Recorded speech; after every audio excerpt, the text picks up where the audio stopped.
The space between Jaxon, a sci-fi dreamer from the Bronx, and Lyra, a brilliant builder from Manhattan, were two of the brightest minds in experimental physics. Their days were a whirlwind of quantum theories and shared equations, a constant conversation that had started in a college lecture hall and never really stopped. He lived for the what-ifs, and she lived to build them.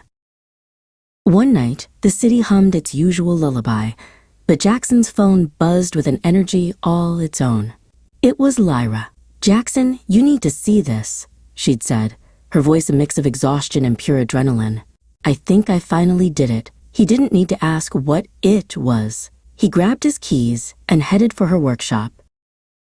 In the heart of her Manhattan loft, amidst a beautiful chaos of wires and blueprints, it stood, a machine of polished brass and velvet, shimmering under the workshop lights.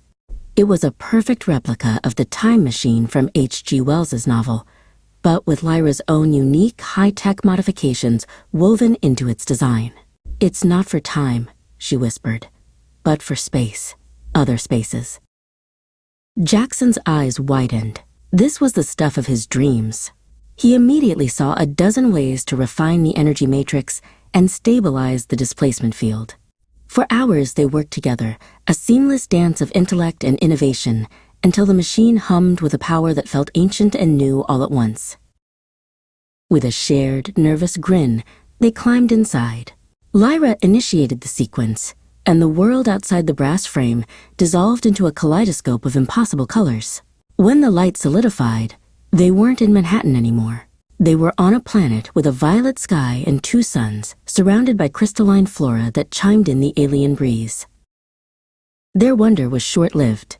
Tall, slender beings with skin like polished obsidian emerged from the crystal forest. They were humanoid, but moved with an unnerving grace.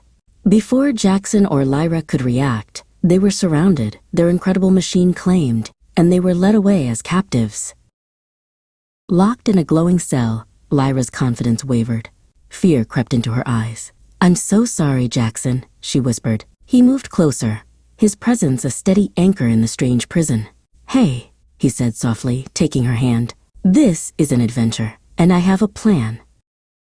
Jaxon's plan was a brilliant piece of misdirection, using his knowledge of physics to create a light-bending illusion that confused the alien guards.